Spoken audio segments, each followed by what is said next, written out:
So welcome to part 2 of Destiny visual development series. In this painting, if you watch part 1, we have brought this painting from a thumbnail stage all the way to a very polished stage right now.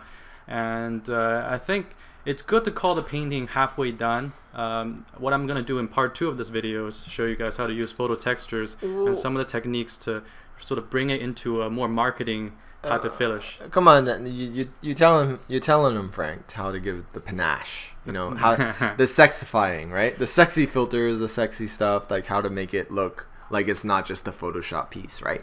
Yeah, I guess like even if you see it right now, it's already pretty finished. Well, you're still noodling a bit. I can see you're still noodling it. Yeah, there's a lot of rough edges, obviously, but the second half, it's really just about bringing it up to a certain industry polish. Standard is what the word you want to use. I guess like right now, I wouldn't polish this. I wouldn't just like upload it and call it done. There's a lot of things that needs to be wrapped up and polished up to a sort of a mirror finish almost. I see. Yeah, there's filter or some smokes adding and just kind of the texture stuff. So it gets a little bit boring. It gets a little bit kind of just like you need to code for a little while. Well, okay, what keeps you in a painting? How do you stay interested at this point? I mean, let's look honestly. Like right now, you're just noodling his gauntlet, right? You're noodling his arm, his forearm, his. How is it that you keep yourself interested at this point? How are you staying in the game? One thing is to I guess. You gotta still keep a sharp eye to spot where the weaknesses are, because you're trying to bring the whole piece up to a standard. So you're not cutting it off just because you got stuck at a certain point and you say maybe I should upload it today. Usually what that happens is that you put it off and then you take tomorrow to look at it and see if there's things that you want to change, things you wanted to improve. Another good way is by just flipping it and just walking away for a couple of hours. Talking about self-control, then I mean. Yeah, it's talking about a lot of self-control. Yeah. It's habits. No, it's more or less habits, really. Like your painting skill is gonna be there always, but the other thing is you gotta know where you're going wrong with it. So self-correcting and self-reflecting kind of works in painting as well. So when I'm just doodling these things, sometimes I'll get lost in the details. But really what I wanted to do is to take a fresh look at these things and be like, maybe that guy's pose wasn't so correct. Maybe there's a small minor details that'll probably take some time to iron it out.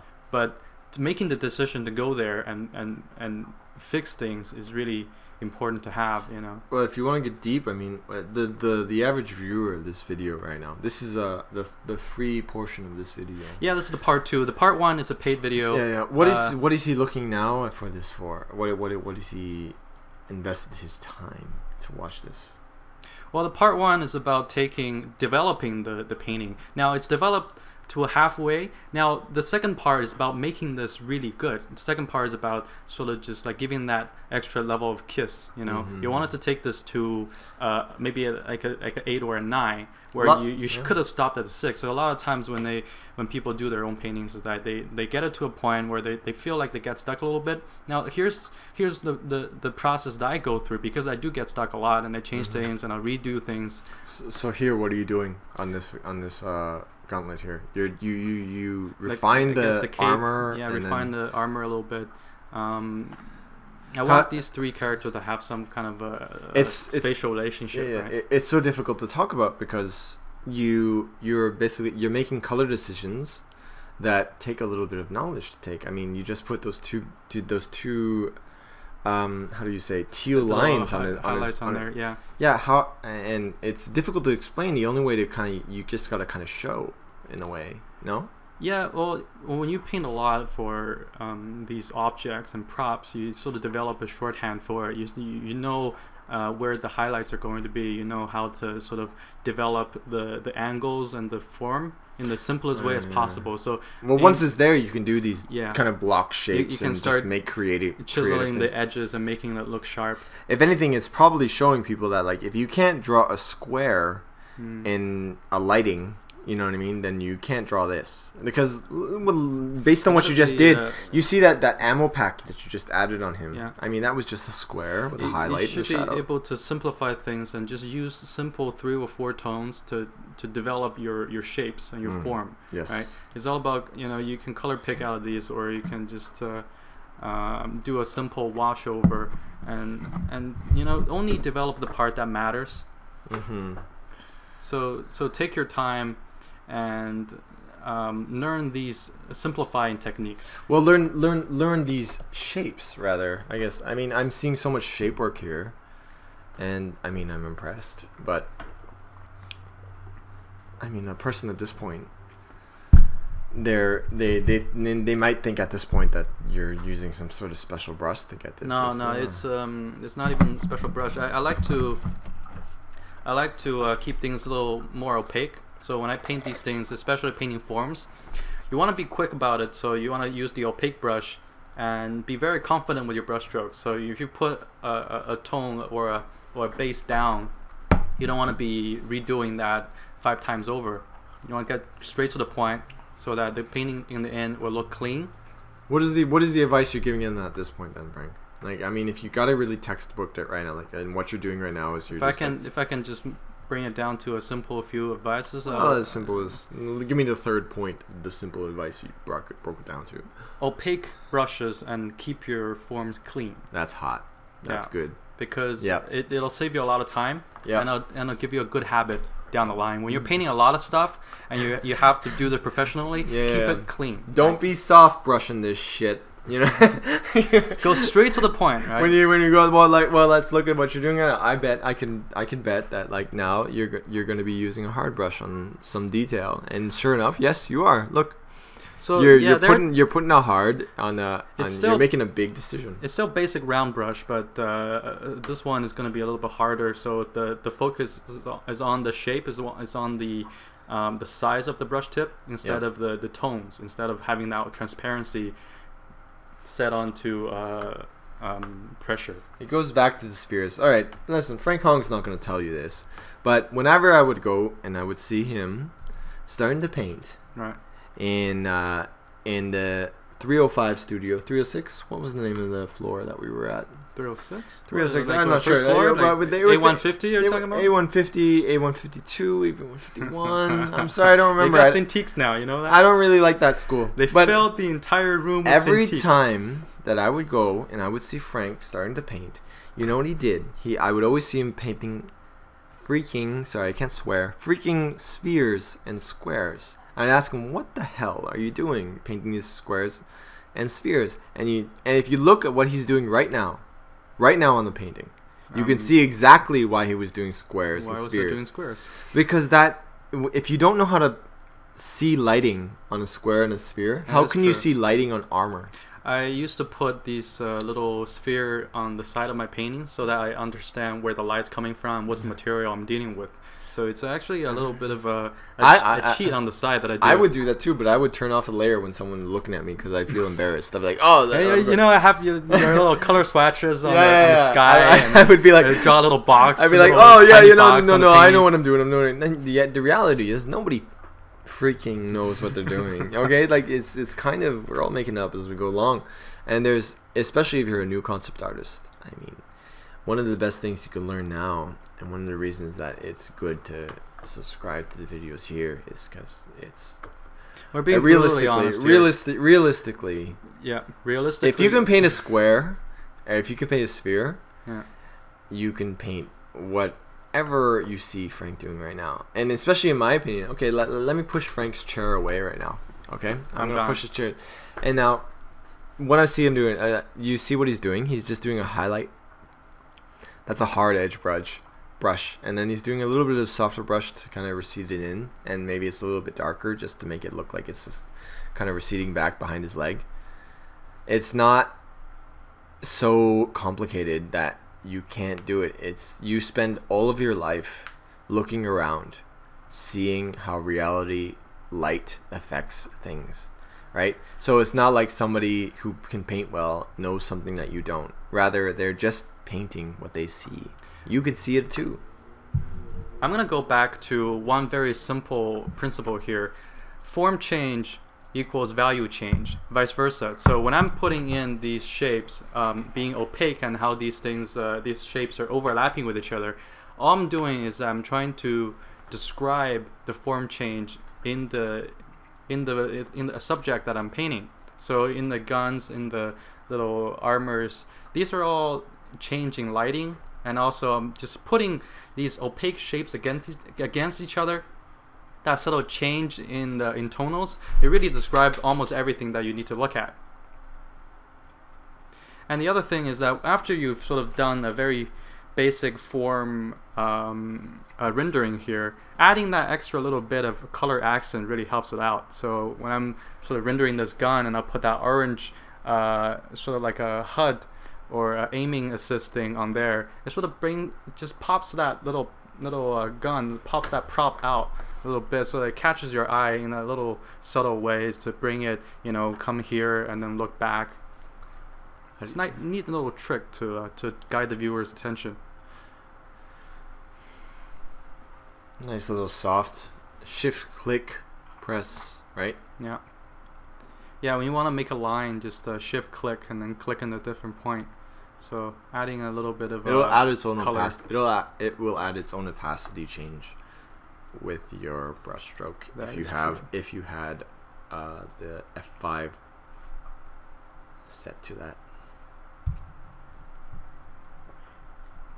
So sometimes I'll select it, lasso it, and start changing the colors. If I don't like the orange I put down there, I don't have to redraw it. Just I love the lasso tool. Just whenever you look, just tell me when you're using the lasso tool. I'm not even painting in a lasso tool, but you can change these lights. If you keep it on a separate layer, you can very easily select it.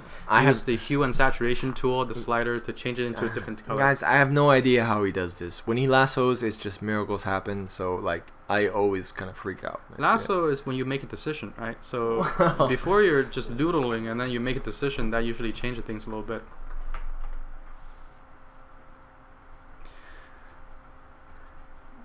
So I'm still adding details everywhere. I want the main guy in the middle to sort of look relatively presentable.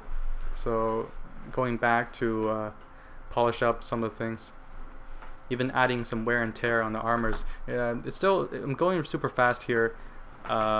Basically, it's all just, you know, I'm using the same couple of colors here. I'm color picking mostly from my piece here.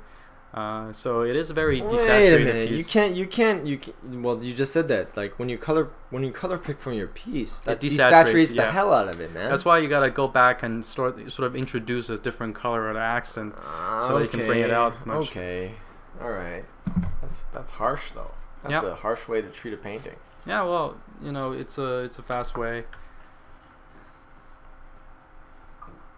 And for this piece, it kind of works because, you know, it's armors and these little doodots.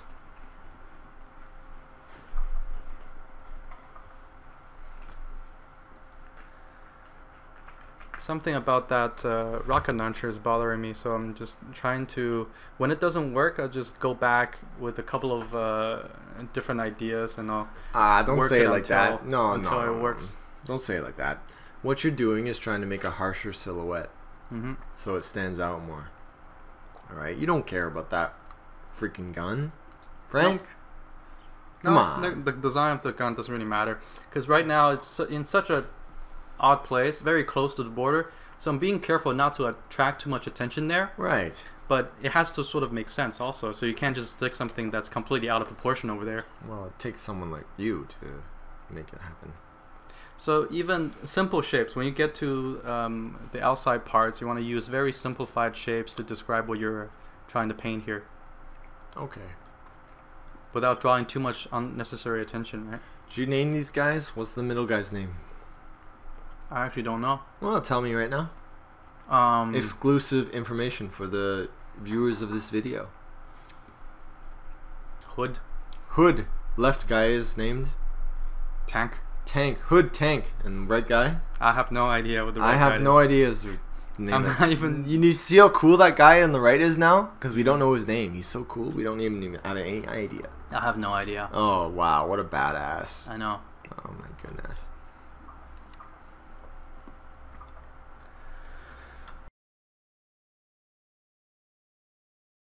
Still working on that rocket launcher. You know, describing that little round shape there with the highlight. Christ. It's just rectangles and spheres, really. Don't you think? Oh, breaking them down, right? Everything's constructed with enough rectangles and I wish I could spheres. tell your viewers that it's that simple, but they won't believe it. No, they believe it. Are you sure? They're seeing me doing this. It's they're all listening to me simple talking. They're saying like, "Oh, this clown doesn't know what hell he's talking about." I don't know what I'm talking about. You do. It is rectangles and spheres. If you can paint a rectangle in any lighting, if you can paint a sphere in any lighting with any colored lighting, you have to understand. You can do anything. The very basic lighting situations, you know, backlit, the rim lights, and all that stuff. So you understand that, it's very easy. This comes very easy to you. I want to see. No, I want to see comments. I want to see if comments heard what it just said. Comments? I want to see. I want to see that when you post a comment saying that. I know what you're saying. Yeah, I got you. I want them to say, "I got you. I got you." So if you understand what we're talking about, leave a comment on the video on my YouTube channel. Just say, "I got you." Just say, "I got you." I got you. Maybe I got you, Levi. No. I got you, or I got you. GOTCHU, or I got you. I got GOT. Yeah. Space UYW. UOU. Gauntlets are a bit of it. I can't look at myself doodle for this long. I feel like I wanna just take the tablet away from me. Well, you're finalizing. I mean, when you were doing this, you were still into it. Why were you still into it? Because I feel like Red Guy doesn't have enough details, you know. Okay. And you had fun, and then you were lost in it, right? I mean, detail doesn't have to take a lot of time. Wow. Right? Detail is just like you need to give it that level of polish, but it doesn't necessarily have to take hours to do. When I do these details, I do it in a way that what I put down is probably going to be there for the rest of the painting. Unless the thing, I look at it later and it doesn't work, then I'll make the decision to change it. But otherwise, every decision on the fly, I'm treating it as if it's going to stay there for a little bit. So that's the main reason why painting like this only take a couple of hours, is because every decision was made on the fly and it was straight to the point. So I do my research ahead of time. I don't stop the painting to scramble for references halfway through.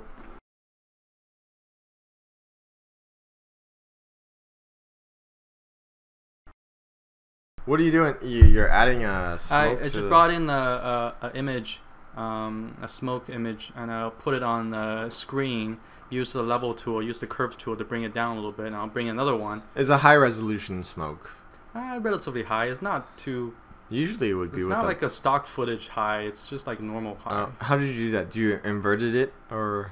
No, it's white means it'll stay, so I put it on screen so that only the bright information will show up, and I'll use the curve tool to bring down the blacks. Add dust to their... Yeah, so free transform, right click onto warp so that I can treat this as a... All right, what about here right now? This is That's more Photoshop magic then. Yeah, this is the part that I want to get to. So using photographic information to really treat your backgrounds.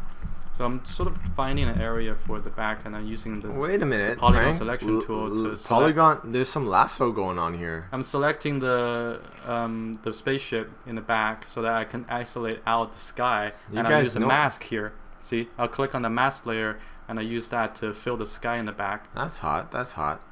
So I'm dropping it down a few levels. I feel like this is going to add a little bit more texture. All in the name of making it appear more professional, right? Yeah, I guess. Well, what is professional then? Professional is contrast? It doesn't matter. Professional is contrast. Professional is contrast? Well, it's simple. Well, professional is you get straight to the point to what you want to describe in the simplest ways, right? All right. So what you're trying to do right now is to get some details in without me actually painting. Okay, I see. And so I go double click on the layer, and I use the layer blending scales on the bottom of the layer blending panel. So you drag those sliders around, you hold down shift, and you separate out those arrows on the slider. You can blend in your image file to the layers underneath it. You know, you should do a little bit of information about this kind of thing. This post-production, you should do a post-production. I should be doing real time instead of talking over. Well, no, you should you should do a post-production thing, and let's see the comments. I mean, if anyone's listening right now, leave a comment. If you want to see more of this post-production level, just say, and we will do. We're humans, right? We're not like untouchable people. No, this is one of the things I wanted to separate out, because you see the part 1 was about developing a painting, and the part 2, what we're doing right now, is about finishing a painting. And both are very equally important, and you can't have one without the other, but these are also very different subjects, so that's why we're separating out these 2 parts, and this one's free for now. But we're talking about complete different mindsets. So you were going in about developing. Now that's a little rapid idea, you know, throw it on a page, you're starting from nothing, and now this is like all the ideas are there, the majority of the substance is already in the painting, so how are you going to finish it to a professional level? There's completely 2 different mindset going into it. That's why it's very important. So you guys, if you're more interested in pushing it to the next level and you want to see more things like this, and you let me know, and I'll have a few more of these coming up. Otherwise, I'll keep on doing what I do. Who would possibly be listening to this in a very committed way? I'm sure people are watching this and listening to this on the side. Yeah, well, while they're painting their own pieces. So we should talk about something, you know, just like interesting. No, well, I like no. We should acknowledge the comments. That I'd like to ask these people to tell them what they want to hear on the side of their paintings. I have a different series running alongside of my main ones called the Realtimes, and I have put a page up in the beginning, so you can check out my Realtime videos where I'll be covering some of my painting techniques and also talking mostly just about the art industry and what I do. What people do as a freelance artist. Yeah, so I hope you enjoyed this video. Check out my channel for some more videos down the line. Working on my critique series right now. Hey, if you listen to this video, guys, I mean, leave a comment. I mean, seriously. Yeah, subscribe. We're not like popular, right? So so if you leave a comment, we read it and we know what you want to hear, and we're just trying to do this just to bring some knowledge to you, right? Yep, and subscribe to my channel and hear us talk about more things. On the next video, I think we're going to talk a little bit about a portfolio and how to prepare your portfolio and what is actually the industry standard. So I got a lot of questions asking about, you know, how you're supposed to, you know, prepare a portfolio to get a job, and that's one thing I want to touch on. All right. So, yeah, this is it. This is Frank Hong and with my roommate, and we're signing off. Thanks for listening.